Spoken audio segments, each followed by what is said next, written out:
Bien, je pense qu'on peut commencer. Donc, bienvenue à tout le monde. Je remercie les participants une nouvelle fois de participer à cet événement. Bonjour Francis, je vous vois. Donc, c'est la troisième session de cette séance. On va poursuivre un peu notre exploration avec une séance aujourd'hui. Bonjour Jean-Paul Angélibert, avec une séance intitulée L'agir prophétique. Euh, un titre peut-être un peu restrictif hein, et peut-être qui pourrait être vu comme quelque chose qui corsette les échanges qu'on sera amené à avoir dans cette session. Ce qu'on a pu constater hier, hein, c'est que le thème de la prophétie, et d'ailleurs le terme prophétie est extrêmement ambivalent, il recouvre des réalités extrêmement différentes.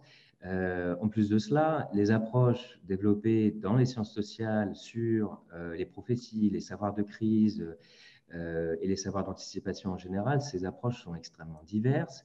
Je suis très content qu'on ait Francis Chateaurenaud, puisque au travers de son approche, l'approche qu'il conduit depuis maintenant, le livre Les Sombres Précurseurs, c'est 1999, je crois. Donc, depuis plus de 10 ans, il y a là donc, un chercheur qui a développé non seulement une boîte à outils, mais des mots très précis pour décrire la production de ces discours, la façon dont ils circulent, leur réception, la façon dont ils sont pris en charge, la façon dont ils sont également transformés à mesure qu'ils circulent dans l'espace social. On a une approche très riche.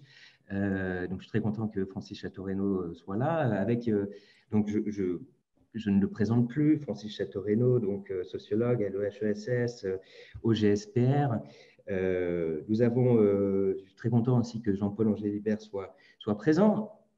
Diversité des approches, puisque vous êtes professeur de littérature à l'Université de Bordeaux et vous vous intéressez à ces savoirs d'anticipation, aussi à la dimension très fictionnelle, enfin, des fictions d'apocalypse, avec une approche voilà, qui est la vôtre, hein, qui est plus ancrée sur des outils et sur des méthodes qui viennent de la littérature. Et je trouve que cette confrontation est intéressante entre un sociologue des sciences, si je peux vous introduire comme ça, Francis, et donc un spécialiste de la littérature. Nous avons ensuite Eric Swingedou. Alors, vous êtes géographe à l'Université de Manchester et votre approche est, disons, plus, j'espère ne pas déformer, hein, mais de ce que j'ai pu comprendre en vous lisant, c'est une approche beaucoup plus orientée aussi théorie politique. J'espère que, voilà, j'espère que je vous présente dans des termes qui vous conviennent. Et puis, donc, merci d'avoir accepté l'invitation. Et puis, Michael Fessel. Alors là, un grand doute me saisit, je ne le vois pas. Michael Fessel n'est pas en ligne. Donc, Michael Fessel, qui est philosophe et qui s'était engagé à présenter un papier intitulé Prophétisme versus Apocalypse. Merci encore d'être là ce matin. Francis, vous avez la parole. Je crois que vous avez un PowerPoint. Alors, Oui, vous m'entendez? oui, je vous entends bien.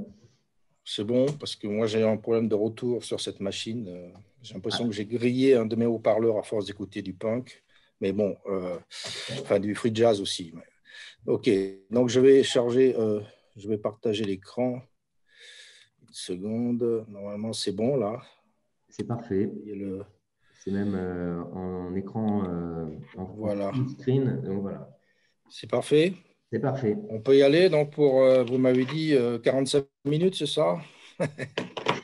Alors, moi, je vais essayer de faire ça très vite. Merci beaucoup pour cet événement, de l'invitation, de tous les invités, des discussions d'hier, etc.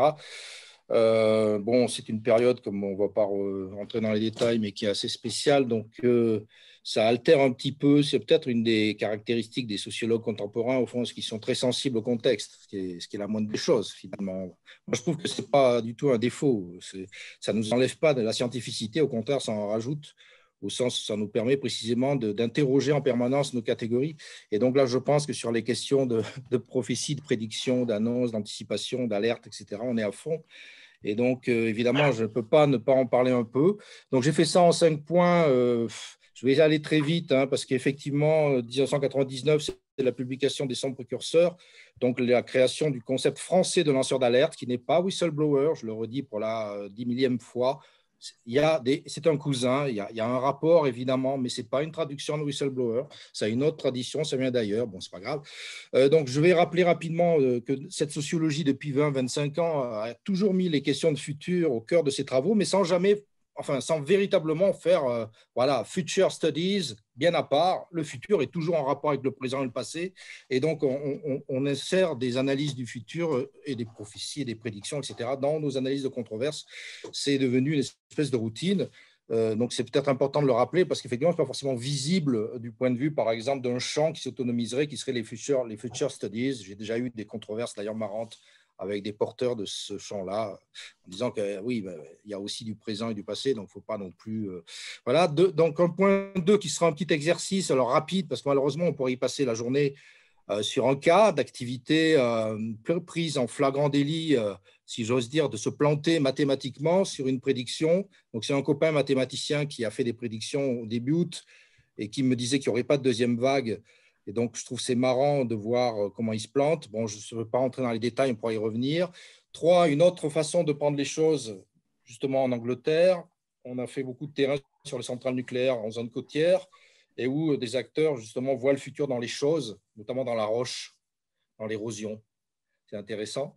Et donc, voilà, deux échelles de raisonnement que j'essaye de croiser qui donnent en fait le point 4, c'est-à-dire des outils analytiques, pas du tout une théorie générale de ce que c'est que une vision du futur, etc., mais une approche pragmatique, c'est-à-dire essayer de clarifier. Hier, je crois que c'est Emmanuel Lamblon qui a cité Grice, mais c'est plutôt pour moi Peirce, le premier à dire qu'il faut avoir les idées claires, n'est-ce pas? C'est le fondement du pragmatisme. Essayer de clarifier un peu ce que font nos acteurs avec ces questions de futur et d'avenir. Et donc, un certain nombre de propositions qui évoluent. On en a encore fait une récemment avec un collègue, Josquin Debaz, avec qui j'ai publié un bouquin il y a déjà 2-3 ans.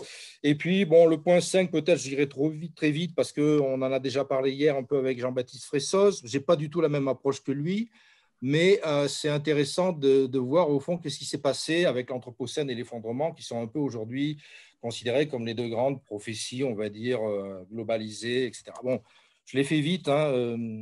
J'avais mis un chronomètre que j'ai oublié de déclencher. Bon, c'est pas grave. Vous me faites signe quand il reste 2-3 minutes. Et puis, voilà, j'essaierai de conclure. Bon, une trilogie que je suis obligé de rappeler parce qu'effectivement, le temps a passé. Donc, les 100 précurseurs, c'est vraiment une théorie pragmatique de l'alerte. Qu'est-ce que lancer une alerte et quelles sont les contraintes de succès, de crédibilité d'une alerte, qu'est-ce que ça enclenche comme controverse, comme forme de régulation, etc. Vous voyez qu'on est en plein dedans aujourd'hui. Enfin, plein dedans, ça fait déjà un an bientôt qu'on est dedans. Donc, on avait beaucoup travaillé sur l'amiante, la radioactivité et la vache folle à l'époque. Vache folle, 250 morts en Europe et une crise de 2 ans. Donc, quand on mesure les crises au nombre de morts, il faut quand même être prudent. Ce n'est pas forcément le nombre de morts le bon critère, comme on le sait, pour produire des conséquences en cascade. Un livre important, parce que là, c'est un clin d'œil aussi à Emmanuel Lamblon, parce que j'ai beaucoup travaillé. À un moment donné, j'ai voulu clarifier vraiment ce que les acteurs mettaient dans argumenter, dans l'argumentation. Je n'étais pas du tout satisfait par l'approche de Luc Boltanski de la justification, que je trouvais trop réductrice. La justification est à un moment dans un processus d'argumentation. On peut aussi argumenter sans justifier. Et donc, je me suis beaucoup intéressé à ça en liant l'argumentation à la question des champs de force, c'est-à-dire des rapports de force. Donc, certains ont cru que j'étais redevenu bourdieusien, c'est assez marrant. Mais en tout cas, une tentative de remettre un peu de réalisme dans ces processus critiques où les acteurs argumentent. Et puis un troisième opus plus récent qui, lui, s'intéresse beaucoup plus aux questions environnementales et aux crises contemporaines, qui tente une théorie un peu générale tirée donc de ces expériences pragmatistes sur, au fond, qu'est-ce qui fait que les acteurs parviennent ou non à faire bifurquer une trajectoire d'un problème public, on va appeler ça rapidement dans le sens… Bon, je vais vite. Ce qui est intéressant, c'est qu'on a accumulé énormément de cas. Je ne vais pas les lister parce que rien que ça prend déjà une demi-heure. De l'amiante aux OGM, des nanotechnologies au nucléaire, de la 5G aux ondes électromagnétiques, etc., etc. On a travaillé sur ces controverses sur vraiment une longue durée. On ne les a pas pris simplement comme ça sur une séquence courte. On les a suivis. On continue à les suivre d'ailleurs. C'est un des boulots du labo, quoi, finalement. Et tout ça nous amène à plusieurs points que je voudrais faire en intro rapidement. C'est on est amené à avoir une approche à la Claude Lefort du futur, c'est-à-dire le futur est forcément indéterminé, il n'existe pas encore. On est dans le pas encore, contrairement au passé, qui est toujours difficile à attraper d'ailleurs. Ça ne veut pas dire que le passé, c'est simple. Quand les acteurs font des enquêtes, ils ont des problèmes de crédibilité aussi forts sur le passé que sur le futur. Faut pas... Là-dessus, il faudra qu'on revienne peut-être dans la discussion. Mais en tout cas, on part de cette idée, de cette prémisse de futur indéterminé, à minima incertain quand il s'agit de court terme. On va faire un effort d'explicitation des jeux de contraintes qui pèsent sur toute futurologie, quelle qu'elle soit, quelle que soit son échelle. Ça peut être des personnes ordinaires, ça peut être des institutions, on y reviendra. Donc, se déplacer à des échelles, c'est très, très important. Ne pas justement rester sur une futurologie globale, par exemple, ni non plus sur des interactions locales. C'est un peu la critique que je fais au pragmatisme, disons, dominant. Et puis surtout, en profiter pour voir venir des phénomènes et des propensions, c'est-à-dire en suivant les acteurs, d'être nous-mêmes, au fond, dans un mouvement visionnaire. Et globalement, on l'a plutôt réussi, parce que je crois que si vous prenez 20 ans de travaux de mon labo, on n'a jamais dit de conneries. On n'a jamais dit c'est la fin du nucléaire ou il n'y aura pas de deuxième vague, contrairement à un collègue sociologue avec qui je me suis accroché. On a décidé de ne pas rendre public notre dispute et qui a fait même des tribunes, etc. Vous voyez de qui je veux parler, qui annonçait que c'était de la manipulation, de l'intox, etc. Non, on essaye d'être au plus près des acteurs et justement d'en tirer cette notion d'angle du futur, comment les acteurs ouvrent ou ferment les visions. Donc, c'est un problème de perception, finalement. On étend à la question des futurs la phénoménologie de la perception de Merleau-Ponty, passée par le pragmatisme, vous voyez, et par certaines théories de la complexité. Bon, ça fait tout ça une tambouille sur laquelle je passe. J'espère que les traducteurs ne souffrent pas trop. Je pense à eux, etc. Bon, tout ça nous amène dans des formes de raisonnement de plus en plus complexes. Là, j'ai un article en préparation pour la revue Pragmata, qui est une revue. Alors, j'ai fait une petite blague là pour dire qu'il pourrait être refusé pour cause d'hétérodoxie, parce qu'au bout d'un moment, je trouve que John Dewey, c'est quand même pas la réponse à tout. Parce qu'il y a un petit peu quand même ce côté, on trouve tout chez Dewey. C'est vrai que c'est une œuvre géante qui m'a beaucoup inspiré, qui continue à m'inspirer. Je pourrais y revenir dans la discussion, au fond, où va le pragmatisme contemporain. Alors là, il y a plein de trucs. Ce que je voudrais dire, c'est que par rapport justement aux exposés d'hier et peut-être à la suite, moi, j'essaye de faire converger 3 formes d'enquête. Et ça ne va pas de soi. Ça ne va pas de soi pour des raisons justement de partage disciplinaire, de partage de paradigme, de tout ce que vous voulez. Une analyse argumentative la plus fine possible. J'en suis arrivé à faire un article avec une collègue, Marianne Doury, sur désormais. C'était le premier article d'ailleurs, apparemment, dans la littérature mondiale, sur, alors, en anglais, from no own, c'est moins investi peut-être que désormais, mais sur qu'est-ce que c'est qu'un marqueur de rupture temporelle dans un discours. Et finalement, il n'y avait pas grand-chose. Donc l'analyse argumentative fine, suivre des problèmes publics sur des très longues durées. Moi, je travaille sur le nucléaire depuis 30 ans, par exemple, sur l'amiante depuis pareil, sur d'autres dossiers plus récemment, 10 ans, les OGM 15 ans. Ça ne s'arrête pas forcément, donc on continue à suivre. Et donc ça, c'est aussi une approche qui ne va pas de soi, parce qu'on a un temps de l'enquête qui s'est beaucoup bureaucratisé, on va dire, avec les appels à projets, les thèses, les machins, etc. Nous, on continue à suivre. Et puis, aller voir les activités in situ. C'est-à-dire qu'on ne peut pas saisir la crédibilité ou la pertinence des rapports au passé et au futur de nos acteurs si on ne va pas voir ce qu'ils font. C'est-à-dire si on s'en tient précisément à une saisie à distance, à un recodage d'une perception à distance. Donc, aller sur les terrains, arpenter les terrains, je prendrai juste un exemple rapidement. Bon, tout ça m'amène, je le fais vite, à avoir un espace de variation qui me permet précisément de caractériser un certain nombre de choses autour de cette idée d'angle de vision des futurs. Au fond, nos acteurs passent leur temps à ouvrir et fermer leur vision. Et les disputes, les controverses sont des moments effectivement d'explicitation d'un certain nombre de tensions entre des visions des futurs désirables, non désirables, réalisables, non réalisables, possibles, impossibles, etc., etc. Alors, rapidement, j'avais travaillé en 2006-2007 sur une prophétie officielle, celle de l'OMS. Ce qui est extraordinaire, c'est que donc en octobre 2005, l'OMS met en circulation un document qui dit que, bon, OK, la grippe aviaire, ça n'a pas été la pandémie du siècle, mais il y en aura une autre. Il y en a régulièrement. Vous avez les 10 commandements de l'OMS, et quand vous les regardez aujourd'hui, pour le coup, on peut dire que c'était une prophétie visionnaire, c'est-à-dire qu'au fond, on est dans la situation décrite, etc. Alors, on peut revenir sur chaque point. J'ai fait un texte qui a été repris dans un chapitre de bouquin, mais qui s'appelle « Annoncer le pire à l'échelle mondiale ». Vous le trouverez en ligne, je l'ai mis sur Academia, il est sur sur plusieurs sites, etc. C'est intéressant de le relire après coup. D'ailleurs, ce qui est drôle, c'est que ma conclusion est complètement durkheimienne. D'ailleurs, qu'aujourd'hui, Durkheim, j'ai un peu plus de mal, mais voilà, c'est comme ça.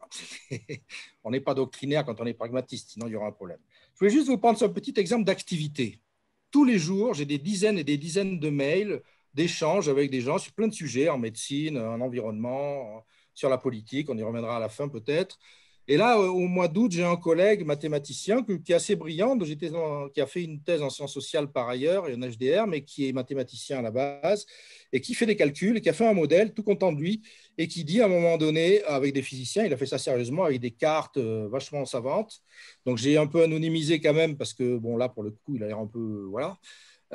Et il me dit que oui, bon, c'est une épidémie, donc ça monte et ça descend, etc. Donc, on est dans une situation normale et il n'y aura pas de deuxième vague. Et il conclut en disant « Je dois pouvoir mettre ma main au feu qu'il n'y aura aucun pays avec plus d'un mort pour 1000 habitants au bout de 12 mois d'épidémie. » Bon, là, vous avez ma réponse dans le mail. Alors, pour le coup, je mets en œuvre ma technique habituelle, c'est-à-dire attention à ne pas fermer trop vite et à regarder un peu l'évolution des choses. Notamment, moi, je regardais l'évolution en Espagne, mais aussi au Japon, en Australie, c'est-à-dire que je faisais varier mon regard. Et effectivement, aujourd'hui, donc on n'a pas encore un an, n'est-ce pas? Donc, ce n'est pas fini. Il a déjà perdu, au moins sur la Belgique. Bon, je suis sympa avec lui, j'enlève tous les pays moins de 10 millions d'habitants. Oui, c'est quand même, bon joueur. La Belgique, on est à 1516 morts pour 1 million d'habitants. Le Pérou, alors au début, il a chipoté en disant oui, mais les Belges, ils catégorisent un peu vite les coronas à partir des EHPAD, etc. Enfin là, on est quand même à 1500, on n'est plus à 1200.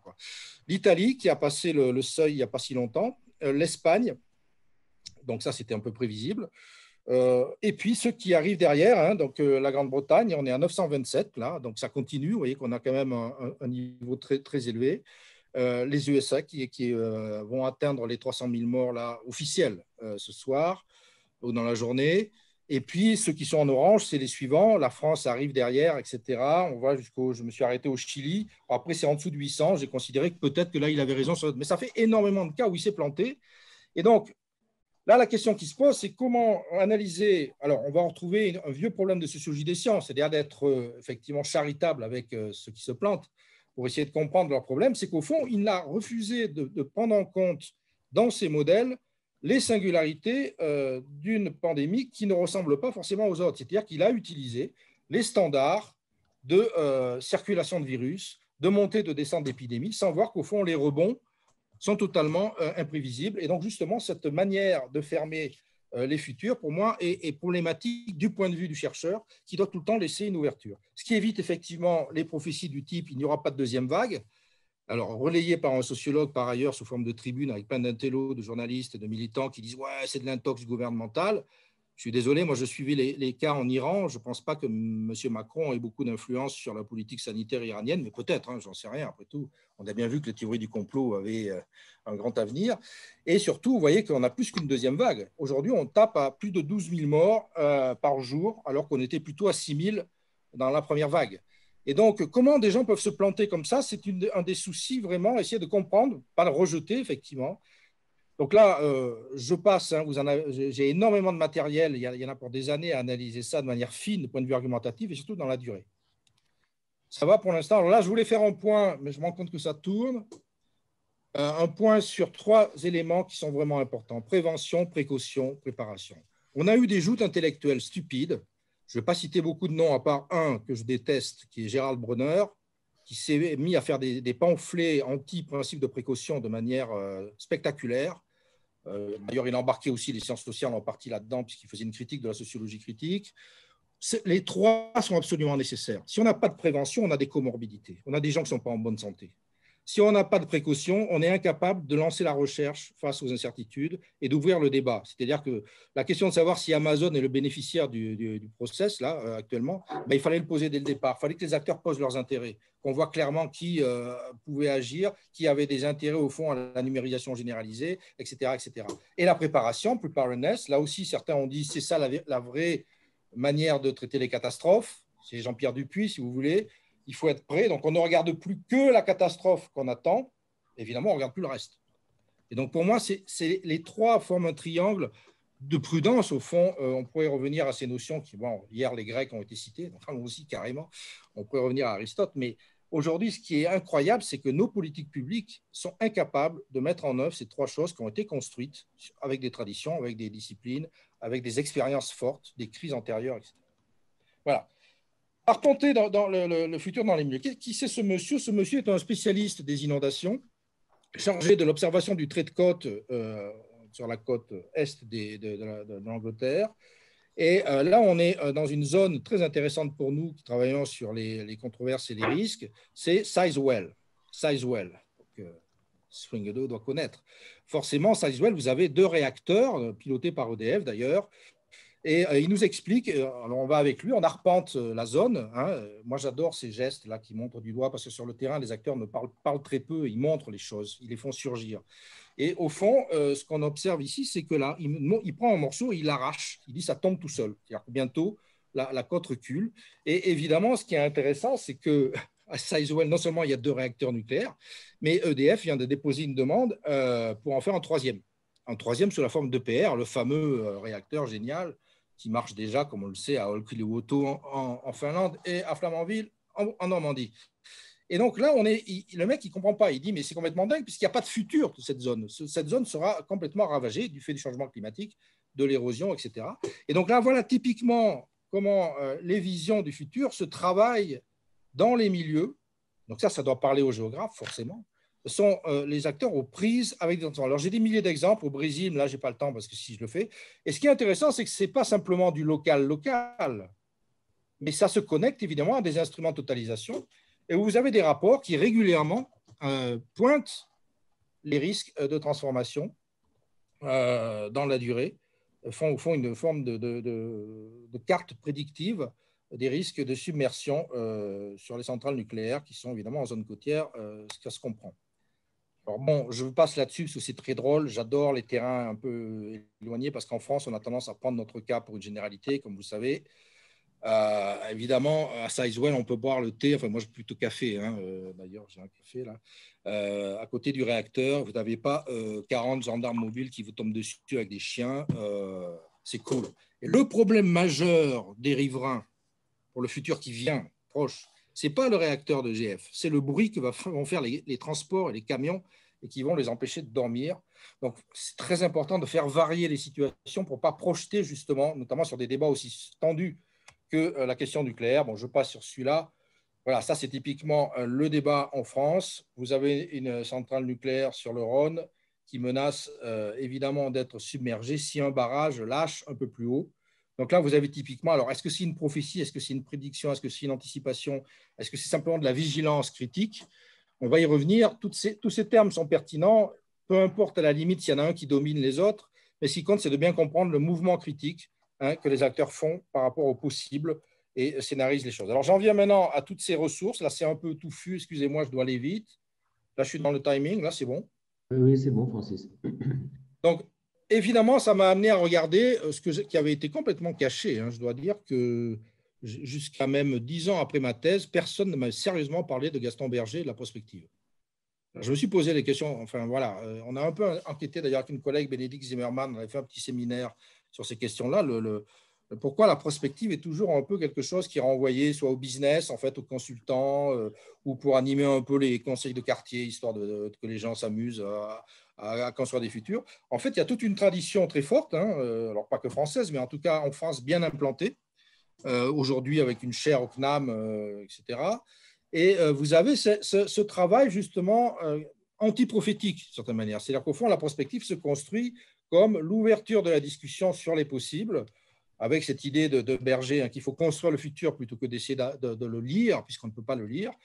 Et ça nous a amené, avec Jean-Michel Fournier en particulier, qui lui est spécialiste des débats publics, des conférences de citoyens, à regarder des implémentations, alors des dérivations de cette forme de construction de scénarios dans des contextes de débat public où la question du futur est toujours posée. C'est la future d'une ligne TGV, la future d'une ligne Lyon-Turin, la future d'un aéroport, Notre-Dame-des-Landes par exemple, etc. Et comment dans ces débats, au fond, les acteurs sont amenés à faire des révisions. Donc là, cette boucle-là, je l'avais faite pour un groupe prospectif environnemental au niveau européen. je pourrais rentrer dans la discussion. Et finalement, la sociologie que moi j'ai défendue un peu contre ce que Jean-Michel Fournier me faisait faire avec ses débats publics, c'est au fond quelque chose de beaucoup plus chaotique. Bon, la meilleure illustration à ce jour reste Gaston Lagaffe, le chat de Gaston, la tentative de prendre le contrôle sur la balle, qui évidemment génère une trajectoire totalement chaotique, non linéaire. Et c'est ça que j'observe, c'est des choses qui ne sont jamais totalement lissées, exactement comme d'ailleurs on le voit avec la conférence citoyenne sur le climat. On n'a pas du tout le résultat attendu dans une procédure qui serait complètement codifiée. On a des gens qui râlent, on a des redéfinitions des enjeux et on a de nouveaux mouvements qui se mobilisent, etc. Hier, il y avait un portrait de Macron devant la Tour Eiffel qui faisait avec des flammes à l'arrière. Enfin, c'était assez spectaculaire. Bon, ça, je passe, mais c'est très important pour moi de comprendre de quoi les acteurs me parlent quand ils parlent de court terme, moyen terme, long terme, très long terme, éternité, etc. Et donc, on se donne un petit peu des cadres d'analyse sans prétention, bien qu'ils aient toujours été en rapport avec des discussions philosophiques. Au fond, ce qui importe pour nous, c'est de bien distinguer ce qui est apporté dans le cours d'action, ce qui est surdéterminé parce que déjà là, d'une certaine manière, même si ce n'est pas encore là, c'est déjà là. C'est la fin de mon topo est normalement déjà là. Enfin, j'espère pour vous, parce que sinon, c'est un truc sans fin. Ce qui n'est pas encore là, mais déjà en préparation, ce qui se scénarise précisément, et ce qui va au-delà. Et souvent, quand on parle du temps long, vraiment, en matière d'environnemental, c'est devenu une espèce de mot d'ordre, le temps long. On ne sait pas de quoi on parle. Etc. Donc là, c'est très important pour moi de clarifier. Là, par exemple, on pourrait faire l'exercice. Je voulais le faire, on n'a pas le temps, mais de manière interactive. Oui. Francis, je vous coupe. Prenez le temps. On a un souci avec Michael Fessel, hein, donc prenez le temps. OK. Voilà. Bon, dans ce cas-là, je me fais un petit… Voilà, buvez un coup et je vois que vous c'est êtes… du colombien bio, alors c'est pas mal. Vous êtes à la moitié du PowerPoint, donc prenez le temps de déplier tout ça. Non, mais je prends le temps, mais pour moi, ce qui est important, c'est quand j'ai un objet comme ça qui est porté par des acteurs, alors là, ce n'est pas des acteurs critiques, c'est ceux qui vont construire ITER, donc le fameux réacteur à fusion, le Soleil, hein, comme ils disent eux-mêmes, sur Terre. Donc les Chinois, d'ailleurs, ont commencé à expérimenter un truc, là, c'est assez marrant, ils vont très vite. Hein. Mais là, on est dans 35 ans. 35 pays, 35 ans, il y a un jeu avec ça. Est-ce que c'est du court terme, du moyen terme? Comment qualifier les choses? Donc là, il faut aller regarder comment les acteurs, au fond, en acte, c'est-à-dire produisent eux-mêmes l'irréversibilité du processus. Et c'est vrai que le chantier étant engagé, alors on a vu des chantiers qui se sont arrêtés, qui n'ont jamais été terminés, hein, mais en tout cas, on a quelque chose qui déjà fait passer du long terme au moyen terme, du moyen terme au court terme, puisqu'on va avoir des accélérations. Et donc, on voit bien que les visions du futur, il faut toujours les ramener, les réindexer sur ces opérations concrètes que font les acteurs sur des choses, plutôt que de simplement les traiter, comme on l'avait fait à une époque, comme un problème de délibération un peu abstraite, où on peut clarifier les choses. Moi, je l'avais fait dans un débat avec Jacques Theiss en particulier, qui a beaucoup travaillé sur ces questions de transition et de prospective. Je vous renvoie à ses travaux. Là, vous trouverez la vidéo, c'était un séminaire sur la question de la transition, où, au fond, on peut arriver à caractériser au fond, des grandes orientations discursives, des grandes matrices, etc. Mais ce qui compte, à un moment donné, c'est d'aller voir comment ça prend corps ou pas dans les actions et dans les choses. Pragmata, hein, on est pragmatiste ou on ne l'est pas. Par exemple, ce qui est très intéressant, c'est de regarder, je pense qu'on y reviendra aussi dans la journée, toutes les prophéties de Ray Kurzweil, que je suis depuis 1999. J'étais tombé à New York sur un de ses premiers bouquins sur les machines, Machines Will Exceed Human Intelligence, je ne me rappelle plus le titre. Et en fait, je me dis, si qui celui-là est en fait prophète de l'IA, qui évidemment passe son temps à revoir les échelles de ces prophéties, parce qu'il y a comme un petit peu de ralentissement dans le processus, mais qui maintient au fond sa courbe, qui est inspirée de la loi de Moore, comme vous savez, sur les trucs. Alors, ça, c'est le truc le plus important. Je crois que j'ai réussi une fois à le présenter, 2 fois. Une fois en séminaire à Paris et une fois à Augsbourg en anglais. Il y a une version anglaise, d'ailleurs, je vais peut-être mieux la mettre, parce que les Allemands, j'avais du temps, j'avais une semaine de conférence, donc j'ai pris le temps. C'est l'idée d'essayer de caractériser un petit peu les modalités dans lesquelles se placent les acteurs. S'ils sont en urgence, ils n'ont pas le même rapport au futur que s'ils sont dans la science-fiction, à l'évidence. D'ailleurs, dans une première version, j'avais oublié la science-fiction, c'était une grosse faute, et depuis, j'ai lu pas mal de travaux, y compris, je vous renvoie à Yannick Rumpala, qui a fait des très beaux textes sur l'importance de la science-fiction pour les sciences sociales. Et entre les deux, vous avez toutes ces formes latentes, qui est vraiment, alors, bon, expectation, c'est un classique, hein, les horizons d'attente, hein, c'est une notion même qui a énormément structuré les sciences sociales. Entre les deux, moi, après ça, je mets l'anticipation. Et pour rigoler, je dis toujours que les meilleurs, c'est Zidane, c'est Messi, c'est des gens comme ça. Eux, ils ont un sens de l'anticipation. Ils savent arriver pas trop avant la balle et pas trop après non plus. Donc, être dans le cours d'action et donc avoir un rapport au futur qui est précisément enacté, comme dirait le regretté Francisco Varela. La prévision, qui est un classique qu'il ne faut pas rejeter, qui était l'ennemi de la prospective. Donc là, on a un couple qui s'est beaucoup chamaillé, avec quand même un temps linéarisé, avec des inerties très fortes qui servent d'appui au calcul. Bon, à chaque fois, il y a tout un tas de caractérisations. Là, ça prendrait 2 heures. Je vous renvoie au public, il y en a plusieurs en ligne, vous les trouverez. C'est pas... La promesse, qui reste quand même quelque chose de fondamental, justement, qui n'est pas la prophétie. Là aussi, c'est assez important, je trouve. Enfin, pour moi, ça a été utile et pour mes collègues. Et ça fait sens très vite quand on commence à regarder, de ne pas tout rabattre. Bon, ce n'est pas une critique, hein, du titre du colloque, parce qu'il faut bien rentrer par quelque part. Mais au fond, tout n'est pas prophétie, puisque la promesse engage très différemment l'énonciateur. Et les promesses technologiques, par exemple, sont nombreuses.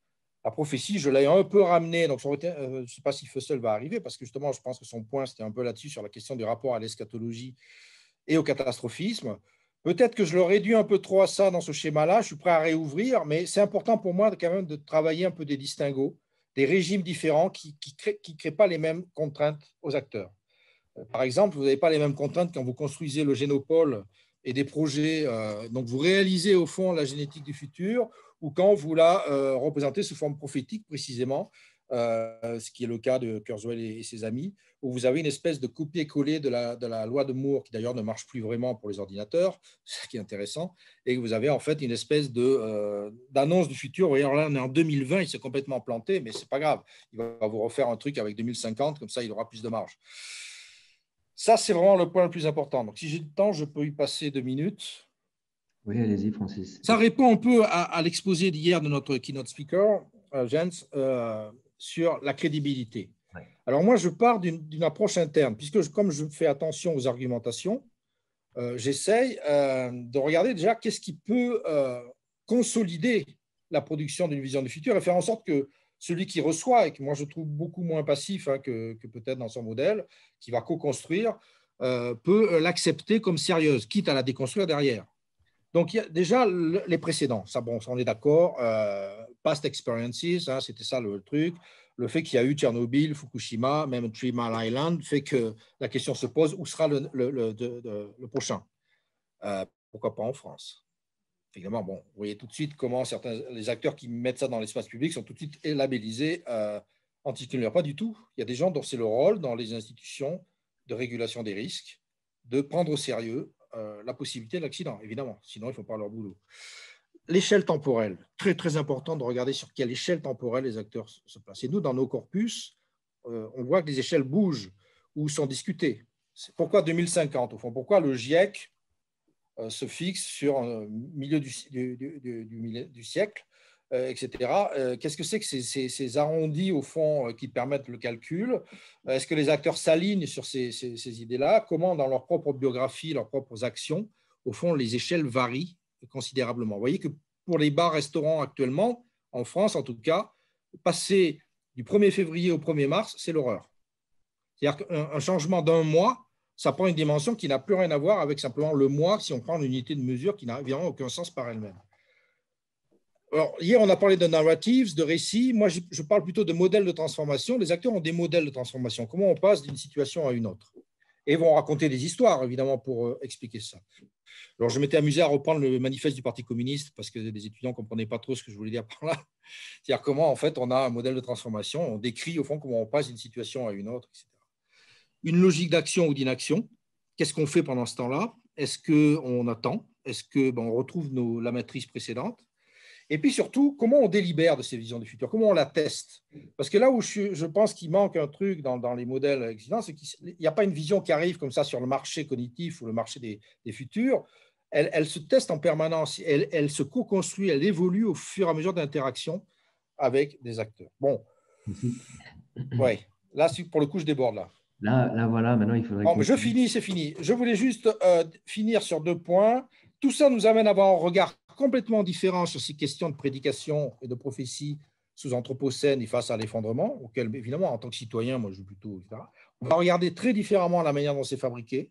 On va avoir une manière beaucoup plus analytique, ce qui, pour certains, est gênant. Donc, dans le bouquin, au bord de l'irréversible, certains ont cru qu'on était climato-sceptique.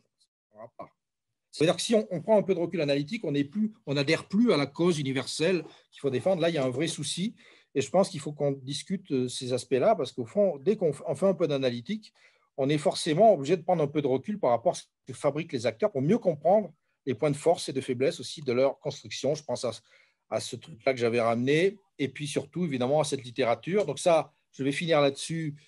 J'ai encore une minute, là, si vous voulez. Je prends le métro de temps en temps, comme tout le monde. Et il y a 2 ans, je tombe sur cette pub dans le métro. Et juste quelques marches plus bas, vous avez ça. Vous avez un machin qui menace de s'effondrer.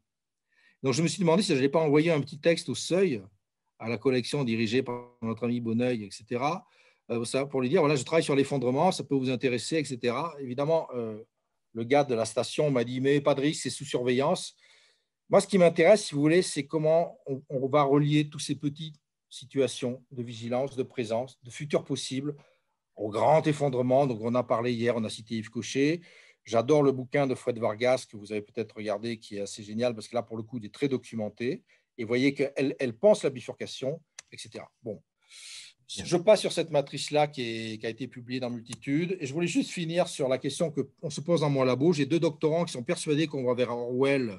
Donc, ce n'est pas Orwell 1984, mais Orwell 2022. Big Brother. Et ils ont des arguments. Et je dois batailler pour ne pas tomber au fond dans une anti-utopie. Et actuellement, c'est vrai que notamment le cas français tendrait plutôt à valider le fait qu'on va vers quelque chose totalement, qui était encore impensable il y a quelques années. Donc voilà, les futurs, vous voyez, c'est quelque chose de sérieux pour la sociologie. Si vous avez déjà accepté cet argument, je trouve que l'essentiel est fait. Merci beaucoup de votre attention. Merci beaucoup, Francis.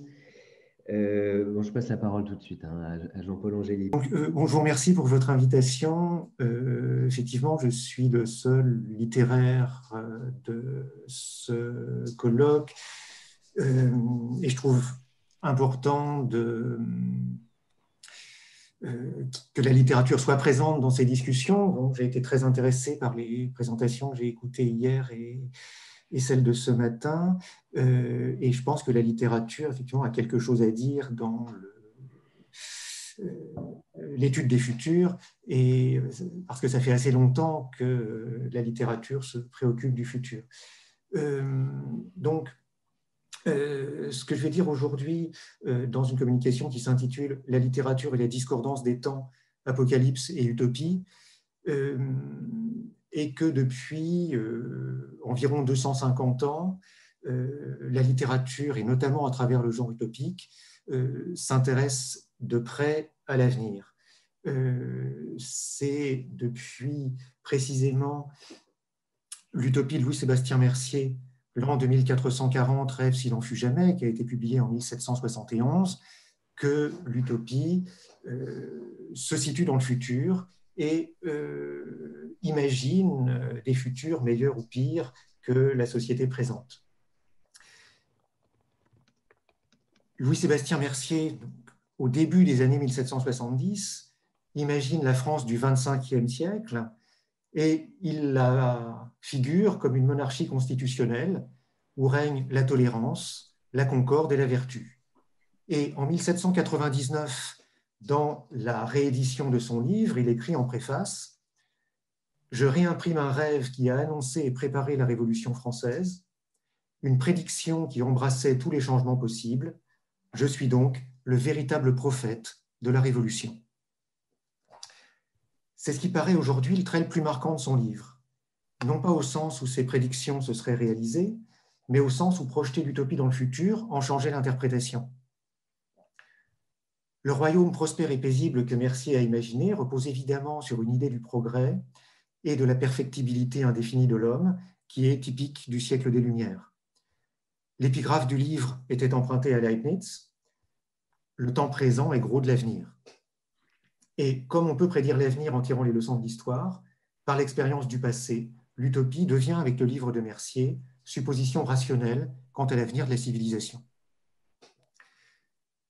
C'est-à-dire qu'elle se détache de ce que l'utopie était jusqu'à présent, expérience de pensée sur les possibles latéraux. Quand le monde meilleur n'est plus situé sur une île, comme il l'était jusque-là, en faisant face au nôtre comme un miroir déformant, mais situé dans le futur, alors il ne reflète pas simplement le nôtre, il le suit et il le prolonge. Il est le produit de notre histoire.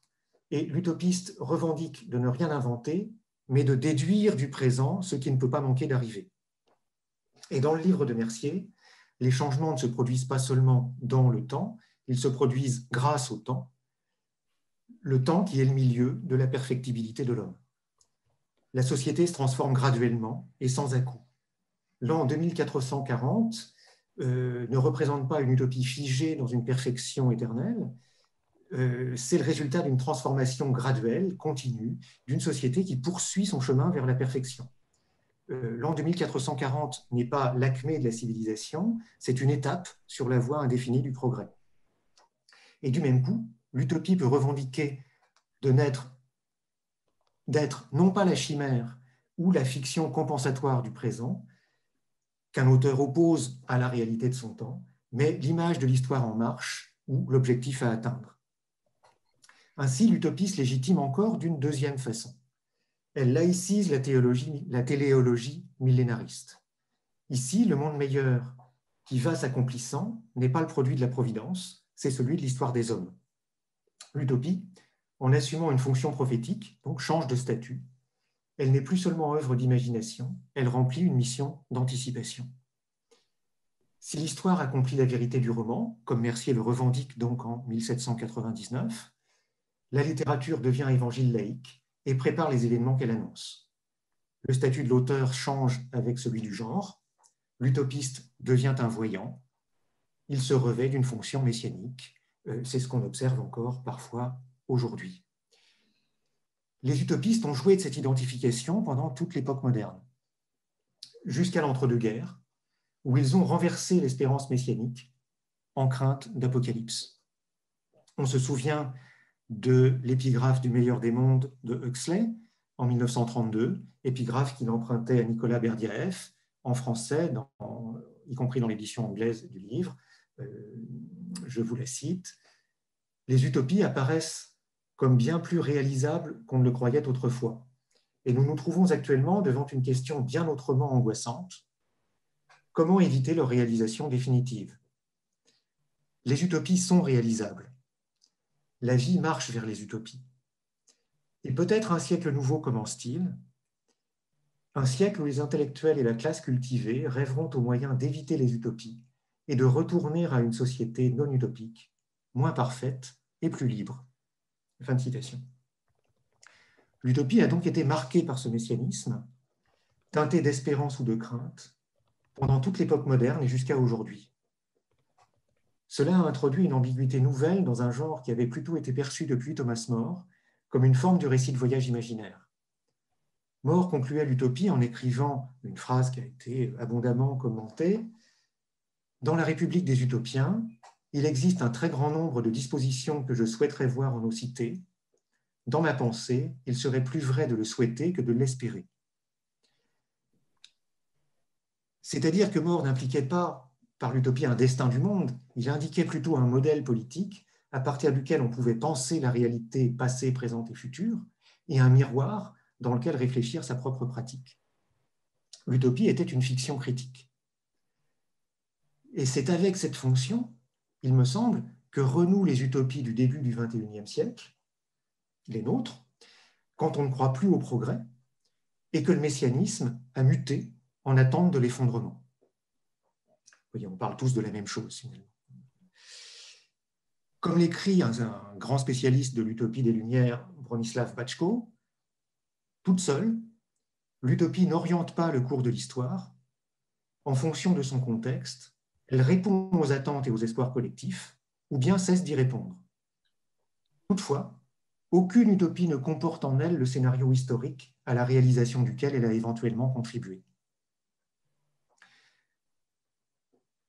Je reformule et je glose ces propos de Bajko. L'utopie répond au discord de notre temps en imaginant une discordance des temps qu'elle peut situer dans le présent, comme l'utopie de mort, et à sa suite l'utopie classique, dans le passé, comme le font les uchronies, ou dans le futur, comme l'an 2440 et beaucoup d'utopies modernes depuis. Et cette discordance des temps remplit une fonction satirique qui peut prendre l'aspect du programme utopique ou de la prophétie apocalyptique. En effet, l'utopie contient toujours des éléments satiriques. On peut définir les procédés de l'utopie par la sélection, la projection et l'inversion de traits du présent.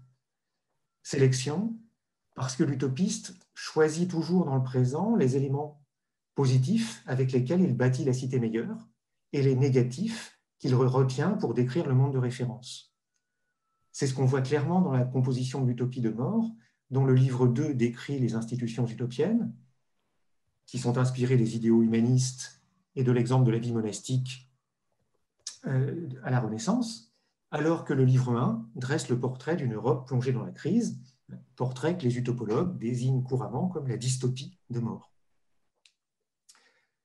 Projection, parce que les éléments empruntés à notre monde sont transportés, projetés dans l'univers fictif de la cité utopique.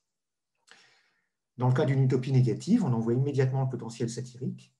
Dans 1984, Orwell rend facilement reconnaissable les effets des bombardements sur Londres dans sa description de la ville principale de la zone aérienne numéro 1, le décor de 1984, les pénuries de l'après-guerre dans les restrictions imposées à la population, Staline dans le portrait de Big Brother, etc. Et dans une dystopie comme Les Furtifs, Damasio fait exactement le même travail avec l'orwellianisation de notre monde d'aujourd'hui, par exemple. Et enfin, inversion, parce que l'utopie présente toujours une critique du monde de référence, qu'elle se présente comme son envers, comme le grossissement de ses défauts, ou comme l'extrapolation de ses tendances. L'utopie ironise ou caricature, elle est toujours l'expression d'un discord qui traverse le présent.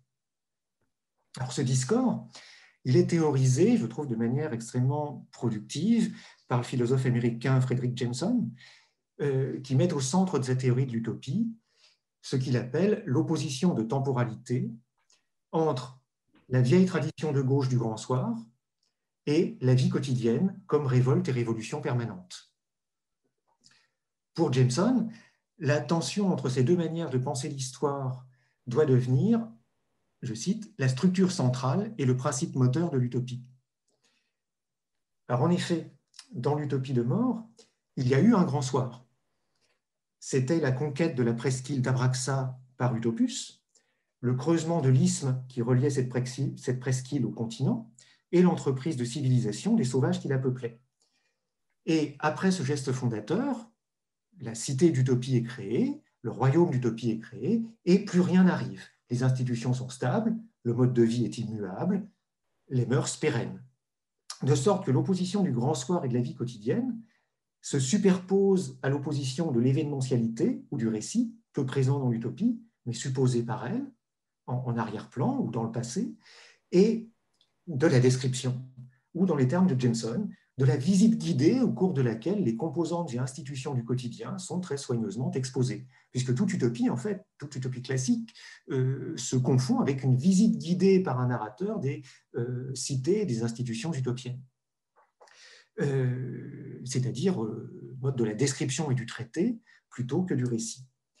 Donc la tension des temporalités, qui est interne au genre, est aussi une tension littéraire entre récit et description, ou récit et traité, qui est inhérente au genre utopique et qu'on retrouvera dans toutes ses variantes. Alors, qu'est-ce qu'implique de penser l'utopie comme tension entre deux pensées de l'histoire et deux formes du discours? D'abord, de la penser comme texte et de rendre ce texte inséparable d'une pensée de l'histoire. Ensuite, de repenser l'articulation de ce texte et de cette pensée au messianisme. Le discours utopique n'est plus tributaire d'une idéologie du progrès. 1984 en est un exemple suffisant, puisque j'ai cité Les Furtifs tout à l'heure, c'en serait un autre à peu près équivalent. Mieux, la discordance des temps de l'utopie est une critique narrative de l'idée de progrès. On en trouve une formule une formulation très simple dans une phrase de Habermas, tirée de sa lecture de Benjamin, les thèses sur l'histoire. Je cite, « Le concept de progrès n'a pas seulement servi à séculariser des espérances eschatologiques et à ouvrir l'horizon d'attente dans un sens utopique, ici utopique veut dire chimérique, en apprivoisant l'histoire par des constructions téléologiques, ce concept a aussi servi à occulter une fois de plus l'avenir en tant que source de perturbation. » Le concept de progrès aurait donc servi à occulter une fois de plus l'avenir en tant que source de perturbation. C'est cette formulation-là qui est très intéressante. Habermas insiste ici sur une dimension fondamentale de la conscience du temps. L'existence de l'avenir suppose qu'on se laisse perturber ou inquiéter par lui. Dans la perspective du progrès, l'utopie est la chimère qui dispense d'interroger ses conditions de réalisation. Mais l'utopie comme discordance des temps, comme satire reposant sur la sélection d'éléments significatifs du présent, projection dans un monde meilleur ou pire, et inversion ironique, l'utopie conçue comme cela rend à l'avenir son potentiel d'inquiétude, elle manifeste son imprévisibilité, et plus précisément, je cite Jameson, à qui je reviens ici, sa capacité de rupture radicale et systémique avec le futur prédit et colonisé, qui ne constituerait qu'un prolongement de notre présent capitaliste. Jameson parle de l'avenir en termes de colonisation. Et le terme m'intéresse parce qu'en fait, mort quand il inventait l'utopie en 1516, la projette aussi dans le monde de la colonisation.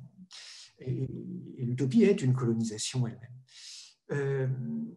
Je cite à nouveau Jameson, parlant de notre présent.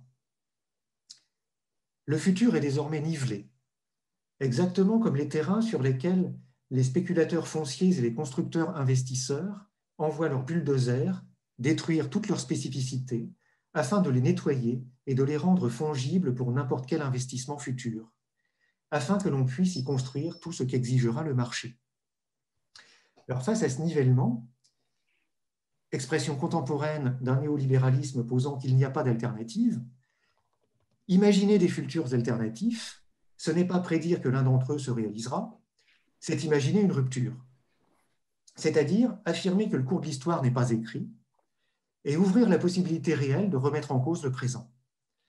La discordance du futur imaginé par rapport au simple prolongement du présent rend visibles les discords à l'intérieur du présent lui-même, les légitime et, dans une certaine mesure, les rend opérants.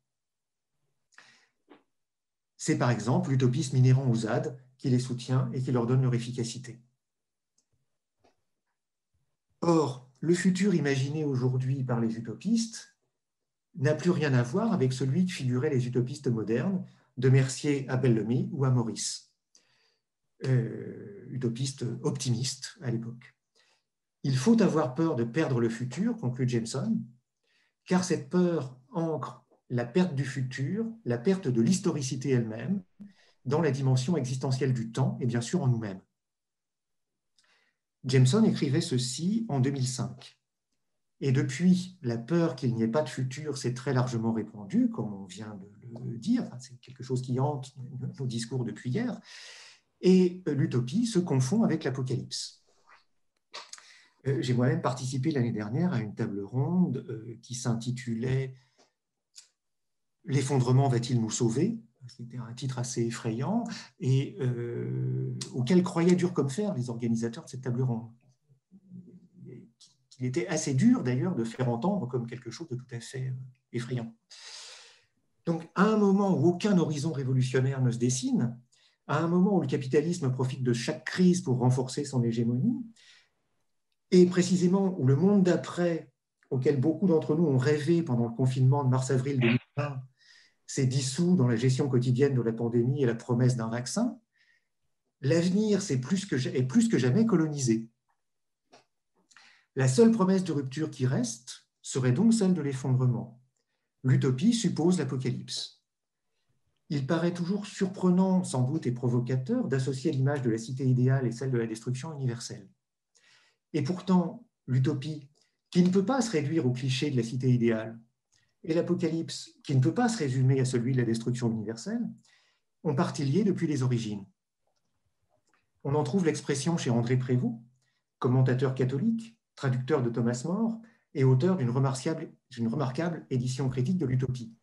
Je le cite, dans une perspective donc tout à fait catholique, « L'utopie achevée annihilerait l'élan de l'humanité, et c'est pourquoi elle se situe dans les perspectives de l'Apocalypse, sans jamais pourtant se confondre avec elle. » Et à l'opposé du spectre théologico-politique, un philosophe comme Miguel Abensour s'appuie sur Benjamin pour fonder l'utopie sur la catastrophe. Je le cite, « Ce n'est qu'en faisant sienne l'hypothèse de la catastrophe en permanence, jusqu'à l'intérioriser, en acceptant cette épreuve, que la constellation du réveil peut préserver la chance d'aborder sur une autre rive. Il faut fonder le concept de progrès sur l'idée de catastrophe, prononce V. Benjamin. Il en va de même de la pratique de l'utopie. » Fin de citation. Alors évidemment, ni l'utopie ni l'apocalypse n'ont le même sens chez Prévost et chez Abensour. Pour Prévost, l'utopie achevée est une perspective spirituelle ouverte à chacun. L'utopie est une fiction où tout chrétien peut trouver la voie d'une transformation existentielle, et la cité idéale n'est pas de ce monde. Pour Abensour, la pratique de l'utopie renvoie à une transformation politique radicale qui suppose une critique radicale de l'idée de progrès.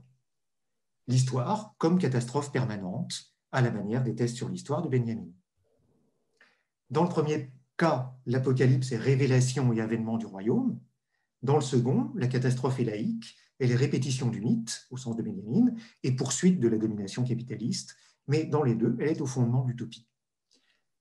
Alors, je terminerai en citant un roman contemporain qui peut nous fournir un exemple limpide de cette structure. Cet exemple, c'est Hors sol, roman publié en 2018 de Pierre Alféry. À la fois utopie et fiction apocalyptique, les deux en même temps. L'intrigue se situe, selon notre calendrier, en l'an 2103, mais les personnages s'y réfèrent comme à l'an 40 de l'époque, époque avec un E majuscule. Ces personnages savent appartenir à une nouvelle ère, après la fin d'un monde. Les plus âgés se souviennent de la Terre au milieu du XXIe siècle. Les zones habitables reculaient devant le réchauffement climatique, un réchauffement bien plus ample que le nôtre. Les parasites migraient avec les populations, et je cite quelques lignes qui peuvent nous parler. On aspergeait la planète entière de poison en gavant la population d'un remède archaïque, ce qui n'empêchait pas les pandémies de se répandre, et les zones de quarantaine, à mesure qu'elles s'étendaient, devenaient moins étanches. Alors, devant ce désastre, un comité restreint invente une parade. On construit un vaisseau pour sauver un échantillon de l'humanité. Ce sera ce que ce nouveau peuple appellera le ravissement, avec un grand R, vocabulaire théologique qui rappelle les perspectives eschatologiques de l'utopie. 5000, pas plus, 5000 heureux élus embarquent pour les cieux. Tous les autres, près de 8 milliards, sont abandonnés à une planète bouillonnante. On reconnaît là un scénario de blockbuster. Ça rappelle fortement le film de Roland Emmerich, 2012, à la fin duquel le peuple se trouve devant les arches qui peuvent les embarquer pour les sauver. Mais ici, l'embarquement se situe au début de l'histoire et le sauvetage constitue à la fois une utopie et un cauchemar. Le vaisseau se place dans l'orbite de la Terre et là, il largue ses canaux de sauvetage. Des nacelles, reliées par de très longs câbles au vaisseau amiral, sont suspendues à 13 000 mètres d'altitude. Chacune de ces nacelles peut abriter 10 à 12 occupants. Et depuis, les 5000 rescapés de l'Apocalypse vivent en petits groupes de 10 à 12, constitués par affinité et n'ayant de relation les uns entre les autres que par ce qu'ils appellent la MER, MER, pour mise en relation électronique, qui est exactement l'équivalent de notre Internet. Alors, Alféry, dans la petite vidéo que vous pouvez visionner sur le site de son éditeur, POL, dit avoir pensé à l'isolement contemporain favorisé par les réseaux qu'on appelle sociaux, dont la logique affinitaire incite à l'entre-soi. Et c'est exactement cet entre-soi par affinité qui est caricaturé dans le roman. On reconnaît là toutes les caractéristiques de l'utopie. Situation insulaire, discours satirique, sélection d'éléments du présent, projection dans le futur, inversion des valeurs. Comme d'autres utopies, beaucoup avant elle, c'est une société du loisir. Un des personnages écrit « Nous n'avons rien à faire que de nous adonner à nos hobbies, à l'amour, à l'art et au jeu. » Le hobbyisme fabrique là une société du spectacle et de l'ennui, et un ennui absolument ravageur. On mène là une vie suspendue que les personnages appellent vice, sans doute parce qu'on la leur sert aussi. Et le même personnage, qui est lexicographe, remarque que cette nouvelle ère se nomme elle-même l'époque, sans doute, je le cite, parce que le mot grec presque homonyme signifie arrêt, suspension.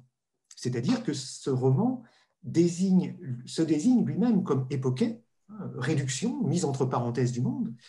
Et pour les habitants des nacelles, comme le note encore le même personnage, l'histoire s'est mise en mode veille. Je trouve ça remarquable comme expression. L'histoire s'est mise en mode veille. La vie suspendue est une existence passive, dépolitisée, livrée à l'hédonisme absolument stérile du hobby et à l'angoisse de la solitude qui va avec. Alors, il y a bien des élections, il y a des candidats en campagne, des médias pour relayer leurs discours. Tout ça se passe comme aujourd'hui. C'est une caricature assez délirante des médias contemporains et de la politique de l'ère de la post-vérité. Mais je passe sur les citations pour ne pas être trop long. Le favori du prochain scrutin est le clown qui a compris que, je cite, « la réussite à moyen terme repose entièrement sur le renouvellement du spectacle, du style même de la bouffonnerie, et ce candidat se présente comme un clown savant et kitsch, lunaire et ordurier, primitif et multimédia. » C'est dire que depuis les nacelles, on n'a aucun pouvoir sur les conditions d'existence de ce qui reste de l'humanité. Les vrais dirigeants sont inconnus et inaccessibles. Ils n'ont jamais quitté le navire amiral, d'où, littéralement, ils tirent les ficelles. Alors, en 2017, au moment où Alféry écrivait ce roman, Bruno Latour publiait « Où atterrir ». Le livre commençait par le constat que les classes dirigeantes ont décidé de ne plus gouverner à proprement parler, mais de se mettre à l'abri hors du monde. Il voyait là l'explication de quelques-uns des principaux phénomènes politiques des dernières décennies, le changement climatique et sa dénégation, l'explosion des inégalités et celle des migrations. Le réchauffement climatique importe peu aux élites dans la mesure où elles peuvent s'en préserver. Les inégalités explosent, conséquence logique de la conviction que tous les humains ne partagent pas le même monde. Des migrants par millions cherchent une terre où se réfugier, effet d'une mondialisation qui fait que, je cite Latour, chacun de nous commence à sentir le sol se dérober sous ses pieds. Alors, Latour situe cette décision dans les années 1980, depuis 40 ans donc. L'intrigue de hors-sol se situe en l'an 40 de l'époque. Je ne sais pas si Alféry a pensé à cette coïncidence, mais en tout cas, le roman d'Alféry prend la métaphore au pied de la lettre. Les élites imaginées par Alféry ont trouvé le moyen d'échapper au réchauffement de la planète. Puisqu'il est trop tard pour le déni, reste la fuite. La sélection de 5000 réfugiés parmi 8 milliards de condamnés offre une caricature saisissante de l'accroissement des inégalités. Et les réfugiés eux-mêmes évoquent les rescapés des migrations contemporaines qui ont atteint l'Eldorado d'un pays riche pour constater qu'ils y vivent une forme moderne de servitude. Alors, comme le philosophe, l'utopiste pense la discordance des temps. Il projette une image du présent dans le futur. Si on considère à la manière de Jameson l'utopie comme tension entre deux pensées de l'histoire et deux formes du discours, on peut voir maintenant quels effets produit l'utopie d'Alféry. Le grand soir se transmute en désertion des riches. La lutte quotidienne pour la transformation des conditions d'existence est balayée et jetée aux poubelles de l'histoire. Quant au texte, la visite guidée des nacelles, plus descriptive que narrative, tenant du commentaire plus que du récit, s'accorde à la suspension de l'histoire en suspendant la narrativité. L'ensemble disjoint le progrès technologique nécessaire à la construction du vaisseau d'un quelconque progrès social, moral ou politique. C'est dire que la discordance des temps utopiques s'articule à la perte du futur, dont Jameson fait le pendant de la hantise orwellienne de la perte du passé, la condition du réveil. Et à cette condition, peut-être, la fiction utopique peut décoloniser l'avenir et celui-ci peut redevenir source de perturbation, donc ni prophétie ni prospective, mais alerte, ou, pour reprendre un mot de Benjamin, avertissement d'incendie. Merci. Merci. Good morning.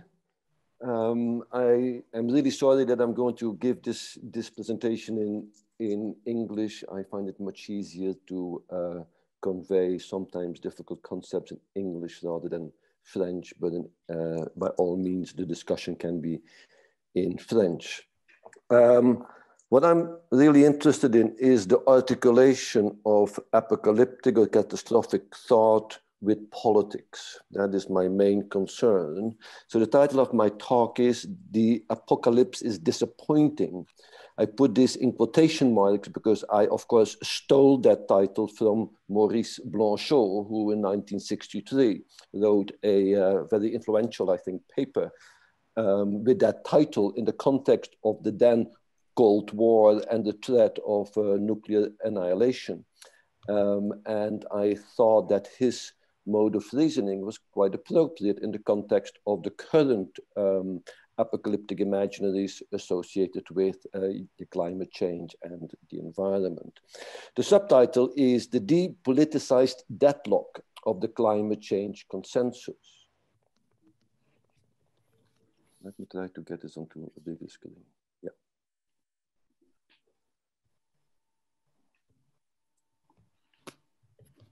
The point I want to make is how the imaginary of a climate catastrophe is, of course, an impossible promise. It's a promise that is forever postponed. I tried to discuss that already 10 years ago in a paper I did with the title "Apocalypse Forever." The second point I want to make is that the apocalyptic narrative, particularly the one associated with environmental and climate change, is or can be seen as a trauma in the psychoanalytic sense of the word, a trauma that articulates with the depoliticized disavowal of the real, in the Lacanian sense of real, of the situation. And that is basically the key point I want to make. I'm going to quickly develop four points. That is, first, I'll say something about the deadlock of the climate consensus, what I mean by that. There should be an S, of course, after the N is consensus, not consensus. It's a paradoxical impasse, I would argue, that we're in.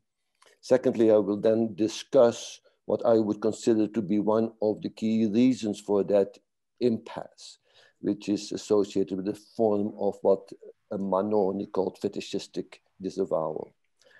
I will then go on to argue that one of the modalities through which the apocalyptic discourse, the apocalyptic environmental discourse operates, is that it is closely associated with the making of a populist post-truth form of depoliticized environmental discourse.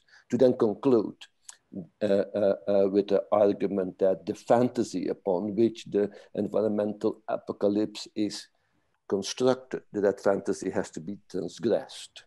And that indeed, to now use Alenka Szupansik in a paper she did 2 years ago, and I'm repeating her title there, where she said the apocalypse is still disappointing.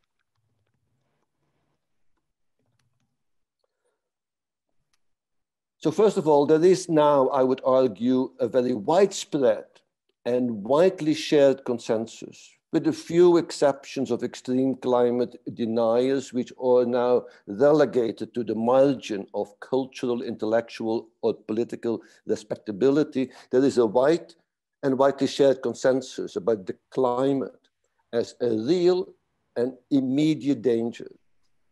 A real and immediate danger that is articulated around and nurtured by an imaginary, a fantasy, an imaginary of a promised future calamity or catastrophe. On the one hand. On the other hand, and at the same time, is that in the context of that constructed consensus over the past 2-3 decades, there has been a very wide-ranging mobilization of all manner of social, technical, institutional, legal, and political dispositives to try to deal with, to deflect the future away from the promised apocalypse. But that despite those dispositives, the situation, the real of the situation keeps galloping forward. Just to indicate that between 1990 and 2018, there has been a 65% increase of greenhouse gas emissions. Concentration of CO2 in the atmosphere now in 2020, last year, has been going up to 413 ppm, which is much higher than we've ever had in the history of the Earth. We are now literally in uncharted territory. It's expected that this year, because of the COVID pandemic, greenhouse gas emissions will go down by 6 to 7%. That's the estimate. But also yesterday, studies demonstrated or argued that as soon as the COVID-19 situation is under manageable control, greenhouse gases are going to spike again. So as Kevin Anderson, who is a climate scientist, colleague of mine at the University of Manchester, argued, despite optimistic rhetoric, we've delivered 3 decades of abject failure of reducing total emissions. This far, and I quote, a litany of technocratic fraud has marked climate policy. So this is the paradox that we're in. I would argue, on the one hand, widespread consensus that the climate condition is an immediate threat that poses serious questions for the foreseeable future in both social and ecological terms. Despite this wide consensus, social, political, and cultural consensus, nothing has happened, or very little that has happened in terms of deflecting the history of the future. So that's what I call a paradoxical impasse. It reminds me here about how indeed nature, or the way in which nature is imagined, actually can often function in a deeply depoliticizing manner. So I'm using Alain Badiou's quote here. I forgot to put his name. Oh no, his name is there. When he said, quite controversially in 2008, scandalously replacing ecology, replacing religion, sorry, with ecology. He said, ecology is the new opium of the people today. I say, to put it, let's start by stating that after the rights of man, the rise of the rights of nature is a contemporary form of the opium of the people. It's only a slightly camouflaged religion. It's a gigantic operation in the depoliticization of subjects, where he seems to suggest that a particular phantasmagorical imaginary of what nature is and how it is behaving, evolving, etc., actually articulates with processes of depoliticization. Now that's quite a thesis, I think, and I think it's a thesis worthy of investigation. So the paradox, the apparent paradox that I just mentioned is best captured, I think, is a form of what psychologists call cognitive dissonance, or what psychoanalysts call fetishistic disavowal. I use here the quote of the French psychoanalyst Manoni, who in 1969 made a classic statement about fetishistic disavowal. Je sais bien, mais quand même. I know full well what the situation is. There is no shortage of knowledge, of facts, of insights. Despite that, I act, or we act, as if we do not know. And in the context of the climate configuration, it is CO2, or by extension, greenhouse gas emissions that have been framed as the object cost of desire, as Lacan would put it, around which both horror and salvation become articulated. So this is the structure of fetishistic disavowal of the real of the situation. That is the real socio-technical and political economic mechanisms that drive the climate system, and takes the form instead of a displacement of the apparent and symbolized desires for the real change that is articulated by those who say that the climate matters, is displaced onto something else that becomes the stand-in for the bigger and apparently unachievable desire that is to achieve both an environmentally sensible climate and one that is socially inclusive or democratic. So this empty space is filled out by what Jacques Lacan names as the object cause of desire, or objet A. And in this case, in the context of the climate argument, it is greenhouse gas emissions that operate as the object cause of desire. It is precisely this disavowal, this fetishistic disavowal, that the fundamental causes and processes that animate the social climatic system being displaced into the innocence of a molecule, carbon dioxide, that has very powerful political articulation. Because it permits simultaneously to first take the climate problem serious. It is caused by greenhouse gas emissions, and it's that causes the climate condition to veer out of control towards this catastrophic future.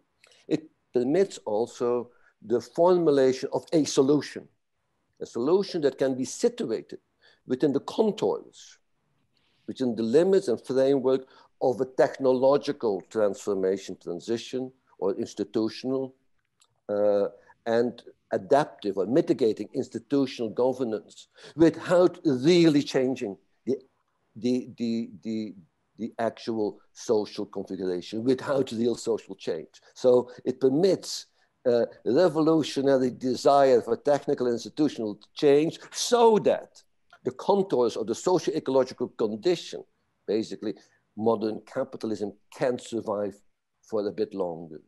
So thirdly, no fundamental changes therefore have to be contemplated or implemented in the existing socio-ecological power relations. It's in this sense, I would argue, that the climate debate and its policy infrastructure and architecture is in itself depoliticizing and constitutes a new opium of the people. So to conclude, so there is a depoliticizing and uncannily populist narrative of the climate catastrophe.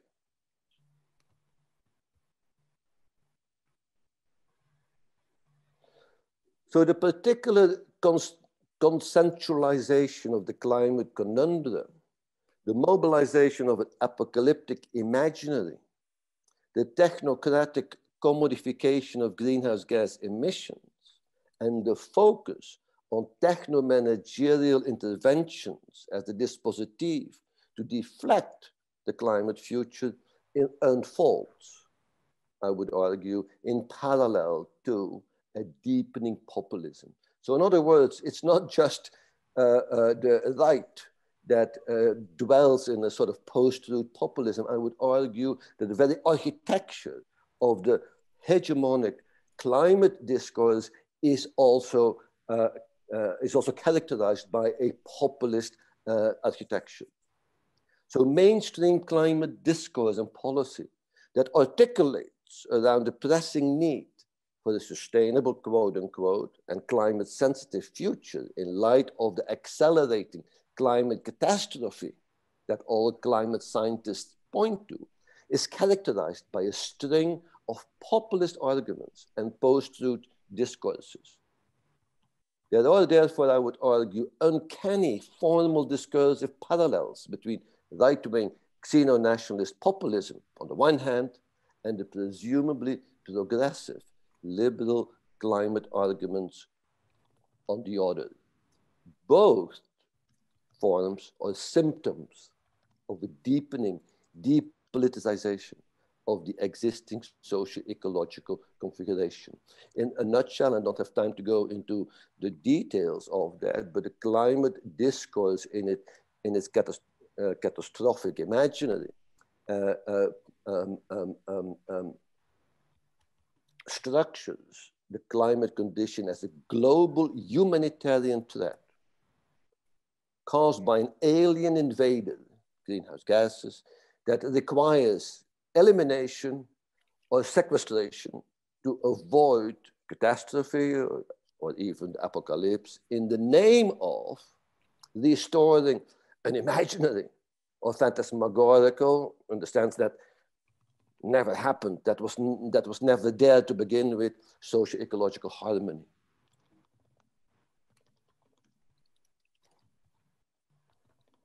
So this fantasy, I think, requires transgressing in the direction of a imaginary that permits different or new forms of politicization. So in that sense, I would argue that together with Alenka Supančič, that the apocalypse, in this case, the climate apocalypse, is still disappointing.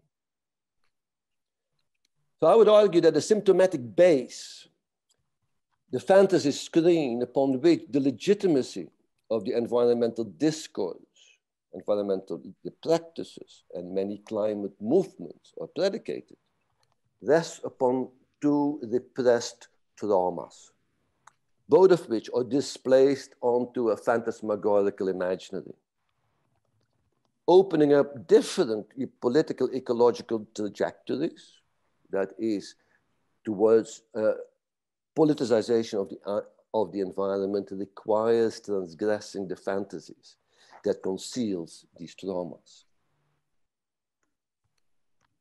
So the two traumatic fantasies that undergird and nurture the climate discourse and its catastrophic future imaginary is predicated upon two fantasies.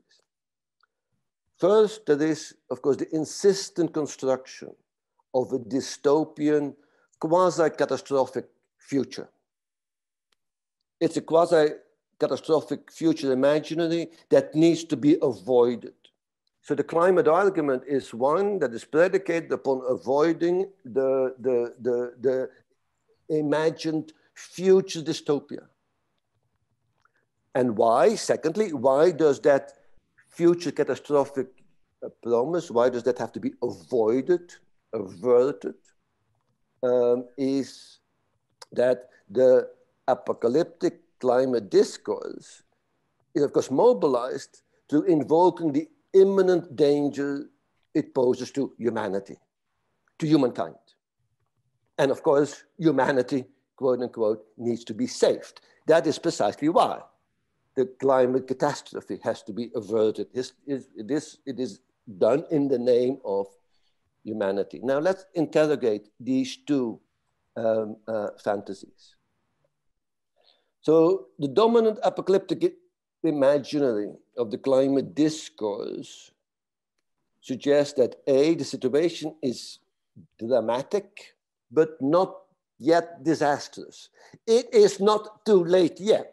The whole purpose of the apocalyptic climate imaginary is, of course, to nurture a trajectory that would avert it.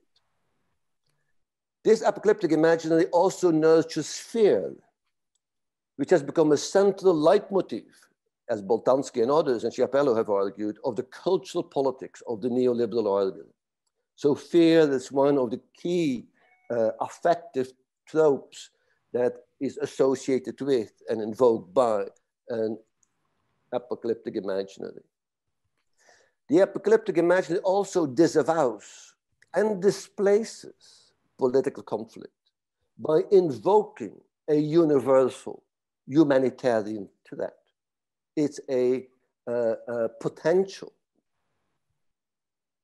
the crisis and problem for the entirety of humanity. And finally, the apocalyptic imaginary disavows the combined and uneven nature of the dynamics of the social climatic condition. So this apocalyptic imaginary, I think, has to be transgressed. And there are three moments. The first one is that the revelatory promise of the apocalyptic narrative, climate narrative, has to be fully rejected. So in the face of the cataclysmic imaginaries mobilized to assure that the climate apocalypse will not happen if the right techno-managerial actions are taken, the only reasonable response is, don't worry, eco-modernizers, Prince Charles, COP meetings, many environmental activists, you are really right. The environmental apocalypse will not happen. It has already happened. It is already here. Many are already living in the post-apocalyptic interstices of life, whereby the fusion of environmental transformation and social conditions render life bare. So transforming the future apocalyptic imaginary into the reality of the actually already existing combined and uneven apocalypse opens up a completely different spectrum of potential politicization of the environmental and climatic situation the world is in.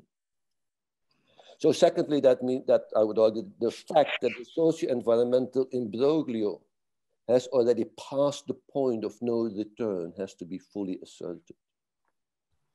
The socio-environmental ruin is already here for many. It's not some distant dystopian promise mobilized to trigger response today. All manner of environmental conflict and conditions today testify to the socio-ecological predicament that choreographs everyday life for the majority of the world's population. Things are already too late for many. Things have already been too late for many of them. There is no Arcadian place, time, or environment to return to. No benign global socio-ecological past or an ideal climate that needs to be maintained or stabilized. It's only, I would argue, within the realization of the apocalyptic reality of the now that the new politics might emerge. That is to fully assert that the apocalypse is combined and uneven and is unfolding in the real of everyday life. So that is fantasy number one and its transgression. Eric, sorry, sorry to interrupt you. Can you kindly wrap up? Yeah. Yes. This is, yeah. Sorry. The second fantasy upon which the apocalyptic discourse is nurtured and predicated is the notion that it has to be done in the name of humanity. And here, Blanchot in 1962 argued quite convincingly that humanity does not exist. Humanity has never existed. The apocalyptic climate discourse is mobilized to invoking the imminent dangers it poses to humanity. And as Blanchot already argued in the 60s, this view is predicated upon the fantasy that humanity actually exists, that there is a global human civilization that requires or deserves salvation. This is precisely the repressed trauma, namely the knowledge that there is no or not yet such thing as humanity. The fundamental choice or challenge for Blanchot is between an apocalyptic future that speeds ahead precisely because of the absence of humanity, or the construction of a humanity now that in turn would deflect the course of the future in a different and more benign direction. I'll leave it with that. Thank you very much. Thank you, Eric. Merci beaucoup.